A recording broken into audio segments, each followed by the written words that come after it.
Pernahkah kamu terbangun di jam 3 pagi, berkeringat dingin memikirkan bagaimana jika besok kantor melakukan efisiensi dan kamu kehilangan satu-satunya sumber napas finansialmu? Aku ingin kita jujur di sini. Di segmen ini, aku akan membongkar drama di balik kenyamanan gaji bulanan yang sebenarnya adalah jebakan paling berbahaya jika kamu tidak punya backup.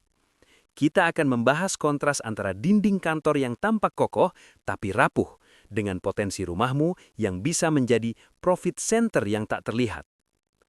Mari kita bedah datanya secara objektif. Banyak dari kita dibesarkan dengan narasi bahwa kerja kantoran adalah jalan ninja menuju keamanan finansial. Kamu datang jam 8, pulang jam 5, dan setiap tanggal 25, angka ajaib muncul di rekeningmu. Tapi, pernahkah kamu sadar bahwa ketergantungan pada satu sumber pendapatan, single point of failure, adalah risiko bisnis terbesar dalam hidupmu? Bayangkan sebuah perusahaan. Jika perusahaan itu hanya punya satu klien besar yang menyumbang 100% omzet, investor akan menganggap perusahaan itu sangat risiko tinggi. Namun anehnya, sebagai individu, kita justru merasa aman saat 100% pendapatan kita hanya berasal dari satu klien, yaitu bos atau perusahaan tempat kita bekerja. Ketika klien tunggal ini memutuskan untuk melakukan pivot, restrukturisasi atau terdisrupsi oleh AI, maka 100% napas finansialmu berhenti seketika. Aku melihat tren ini semakin nyata.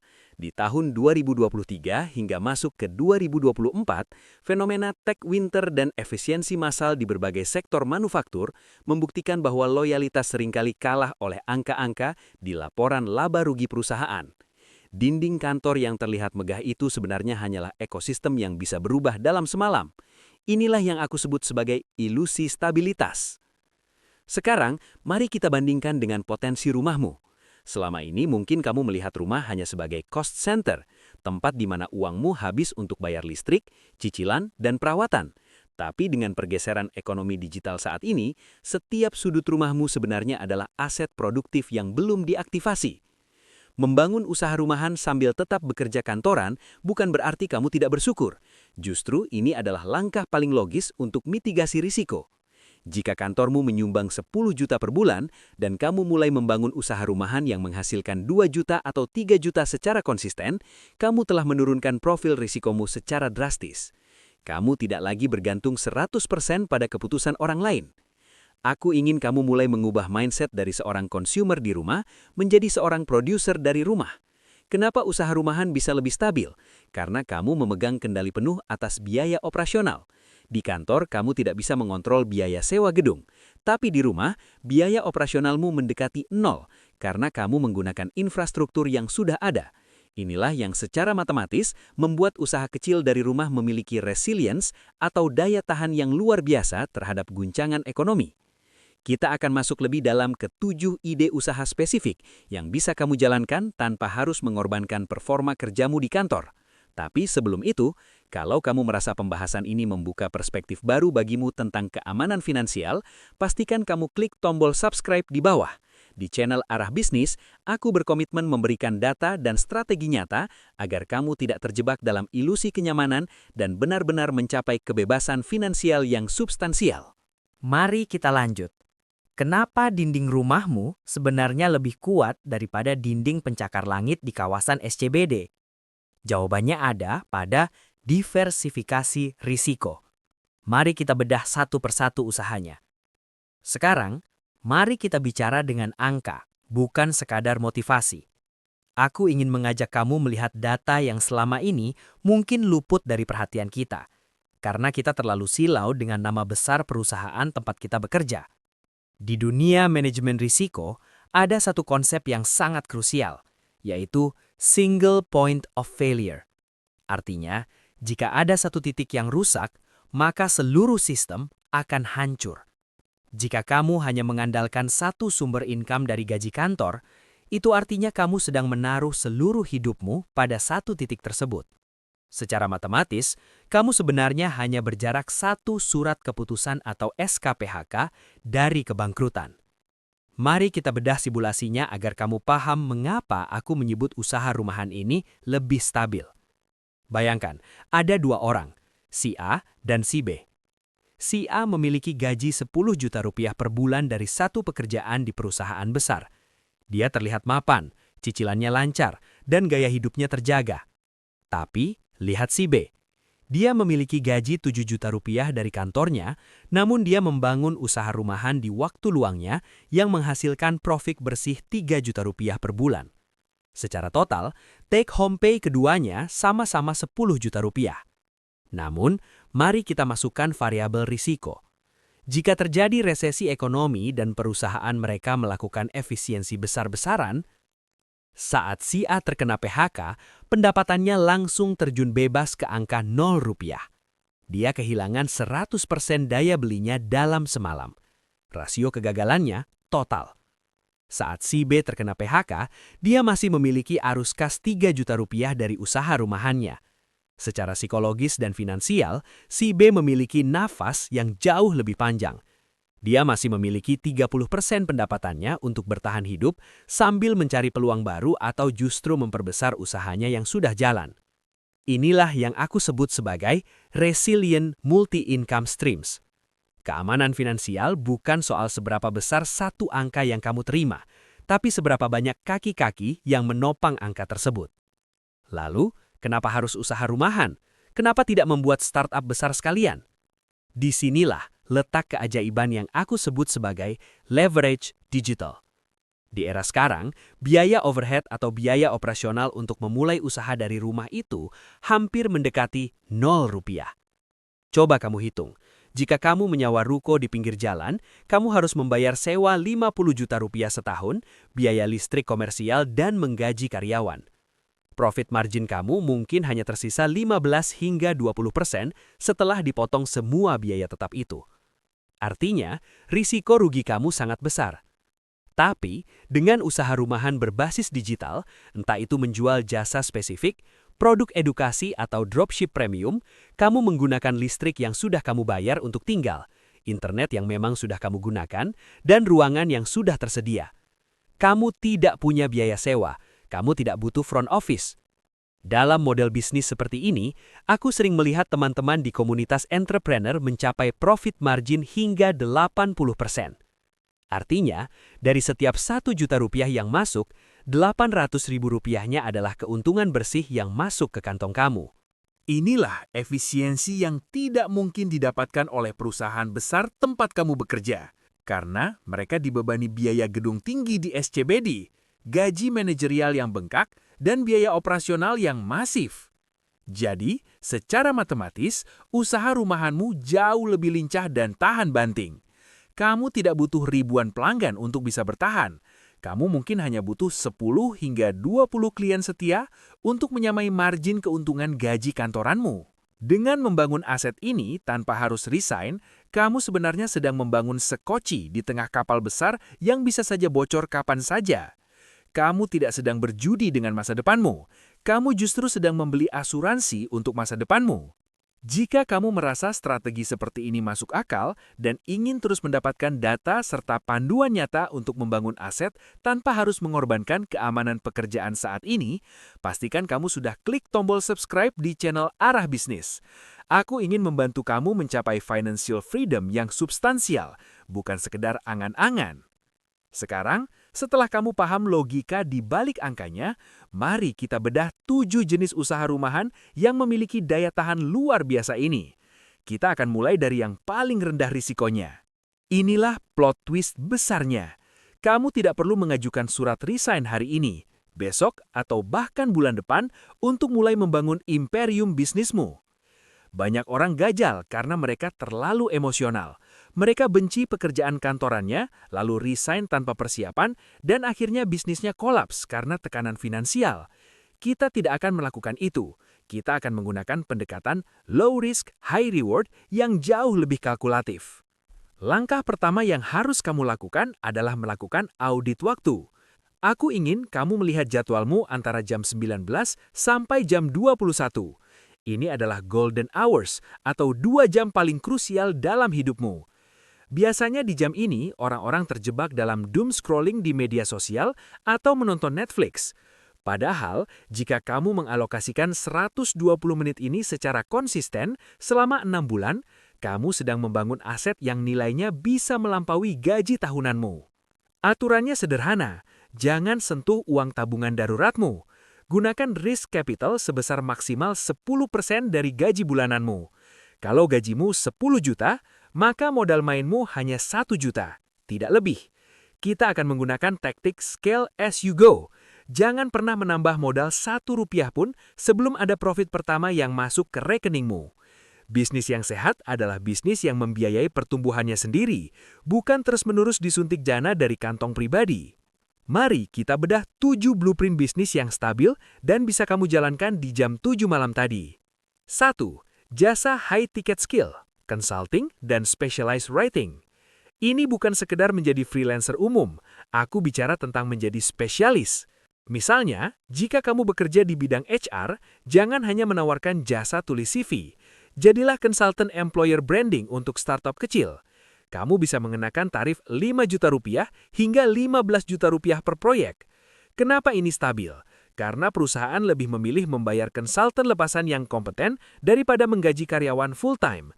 Margin keuntungannya bisa mencapai 90% karena modal utamanya hanya otak dan laptopmu. 2. Digital product, the sell while you sleep engine. Banyak yang mengira produk digital hanya soal jualan kursus, padahal cakupannya luas sekali. Kamu bisa membuat template Notion untuk manajemen proyek UMKM atau database supplier yang terkurasi. Misalkan kamu menjual satu template seharga Rp150.000. Dengan konversi yang tepat, jika ada 100 orang saja yang membeli dalam sebulan, kamu sudah mengantongi Rp1,5 juta pendapatan pasif. Kamu hanya perlu capai sekali di jam 17-21 untuk membangun produknya. Setelah itu, biarkan sistem yang bekerja. Ketiga, drop servicing, menjadi arsitek solusi. Ini berbeda dengan dropshipping barang fisik yang marginnya tipis. Dalam drop servicing, kamu menjual jasa kelas atas, namun pengerjaannya didelegasikan kepada profesional lain. Contoh, kamu mendapatkan klien luar negeri yang butuh video editing seharga $500 atau sekitar 7,8 juta rupiah. Kamu kemudian menyewa editor lokal berbakat dengan biaya 3 juta rupiah. Kamu berperan sebagai quality control. Kamu mendapat selisih profit tanpa harus menyentuh software editing sama sekali. Keempat, niche micro SaaS atau no-code solutions. Kamu tidak perlu jadi programmer. Sekarang ada tools no-code. Kamu bisa membuat aplikasi sederhana, misalnya sistem manajemen stok untuk toko kelontong. Dengan modal langganan Rp50.000 hingga Rp100.000 per bulan, bisnis ini sangat stabil. Ini adalah definisi recurring income yang sesungguhnya. Kelima, curation as a service, newsletter, dan paid community. Di era informasi yang terlalu banyak, orang bersedia membayar untuk kurasi. Jika kamu ahli dalam riset pasar, buatlah newsletter berbayar. Anggaplah kamu menarik biaya Rp50.000 per bulan untuk 200 anggota. Itu sudah 10 juta rupiah per bulan hanya dari berbagi pengetahuan. Stabilitasnya terletak pada loyalitas komunitas. Keenam, hyperlocal specialized e-commerce. Jangan bersaing dengan marketplace raksasa, fokuslah pada hyperlokal. Misalnya, paket bahan makanan organik siap masak di area perumahanmu. Karena pasarnya spesifik atau niche, kamu punya kekuatan untuk menjadi price maker, bukan sekedar mengikuti harga pasar. Ketujuh, personalized education dan workshop. Gunakan pengalaman kantoranmu. Jika kamu jago dalam Excel, ajarkan Excel untuk audit keuangan perusahaan manufaktur. Semakin spesifik, semakin tinggi nilai tawaranmu. Workshop intensif selama 3 jam bisa menghasilkan jutaan rupiah. Dan yang paling penting, ini membangun otoritas di industrimu. Ingat, kunci dari ketujuh model ini adalah jangan pernah bakar uang. Gunakan 10% risk capital tadi hanya untuk alat esensial atau validasi pasar. Jika dalam 3 bulan tidak ada traksi, kamu bisa pivot tanpa harus bangkrut.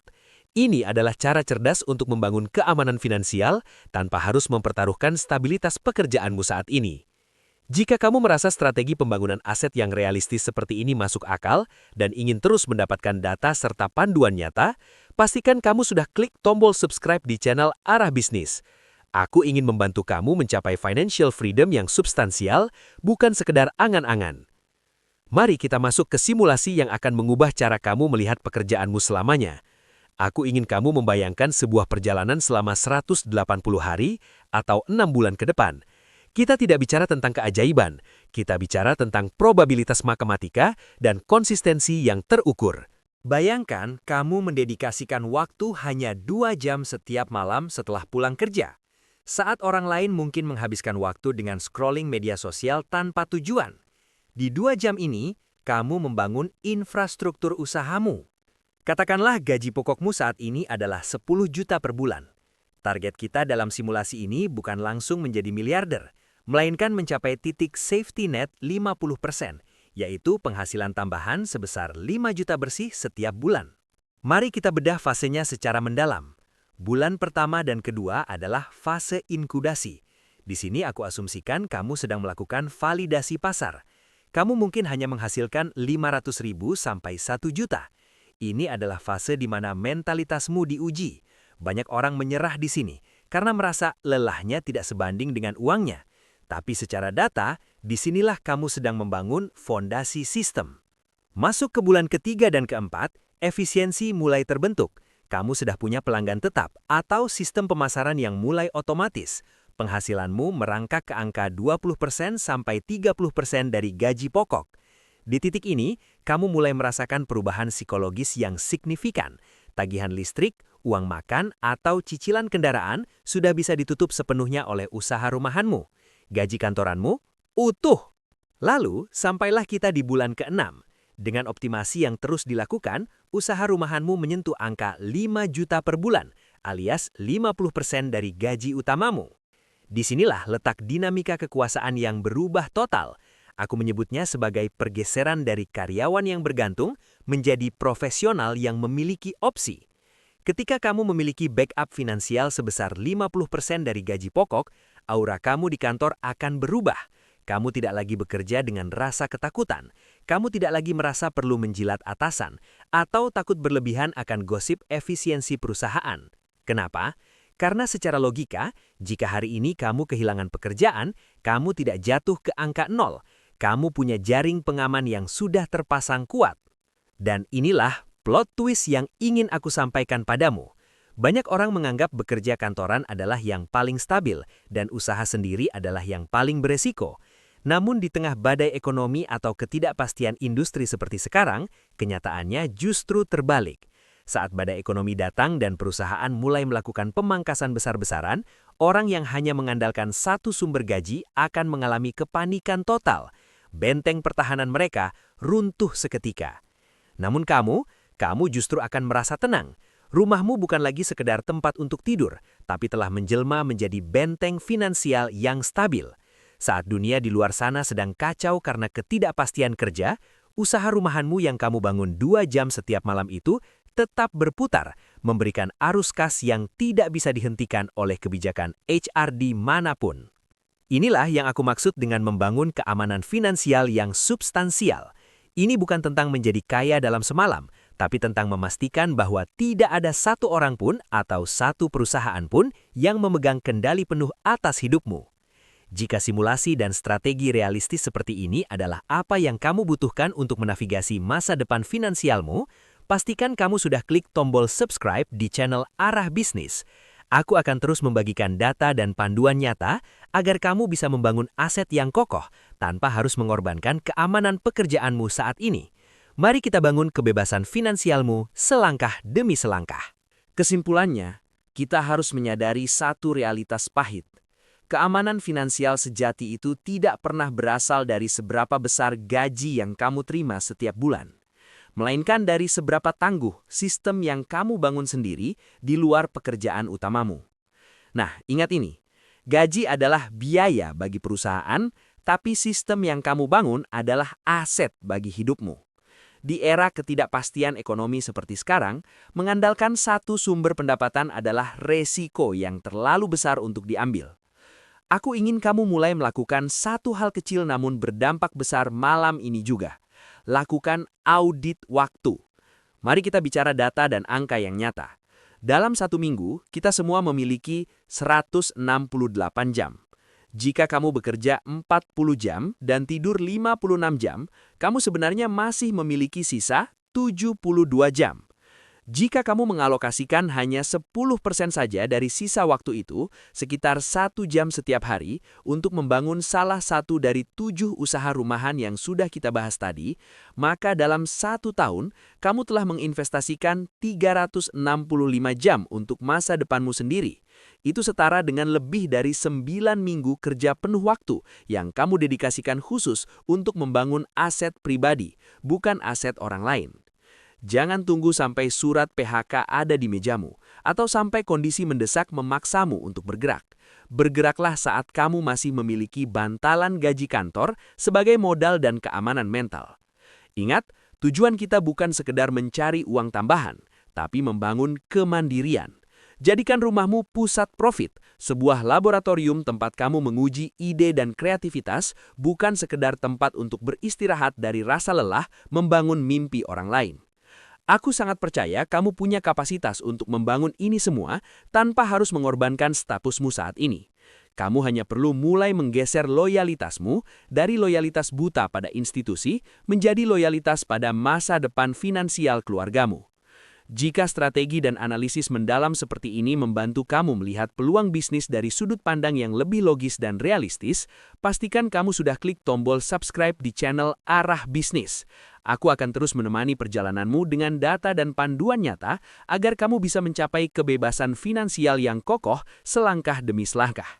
Mari kita mulai bangun masa depanmu dari rumah, sekarang juga.